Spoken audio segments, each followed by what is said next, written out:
नाज़रीन, PP chairman Bilawal Bhutto Zardari हुकूमत में अची वफ़ाक़ जूं 17 वज़ारतूं ख़त्म करण जो ऐलान कयो आहे।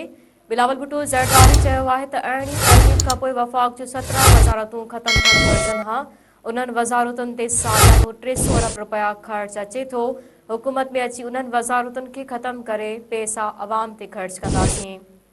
बख्तावर कैडेट कॉलेज नवाबशाह में तकरीब खे ख़िताब कंदे बिलावल भुट्टो ज़रदारी चयो आहे त मुल्क खे पीपल्स पार्टी मसइलनि मां कढी सघे थी। मसइला घणा आहिनि पर उन्हनि जो हल बि मौजूदु आहे। महांगाई जो मुक़ाबिलो करण लाइ पघारूं ॿीणियूं करणियूं पवंदियूं। हुन वधीक चयो त मुल्क जे 70% आबादी नौजवाननि ते मुश्तमिल आहे। पुराणा सियासतदान मुल्क जो माज़ी नौजवान मुस्तक़बिल आहिनि। नौजवाननि खे रोज़गार ऐं माली मदद ॾिनी वेंदी। हारियुनि खे हारी कार्ड ज़रिए सब्सिडी ॾींदासीं। नाज़रीन, एक दरवीर असां ब्रेकिंग न्यूज़ शेयर कयूं पिया। पीपी चेयरमैन बिलावल भुट्टो ज़रदारी हुकूमत में अची वफ़ाक़ जूं 17 वज़ारतूं ख़त्म करण जो ऐलान कयो आहे।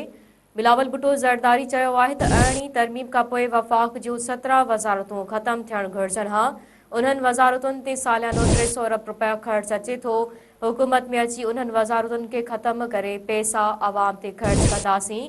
बख्तावर कैडेट कॉलेज नवाबशाह में तकरीब खे ख़िताब कंदे बिलावल भुट्टो ज़रदारी चयो आहे त मुल्क खे पीपल्स पार्टी ही मसइलनि मां कढी सघे थी।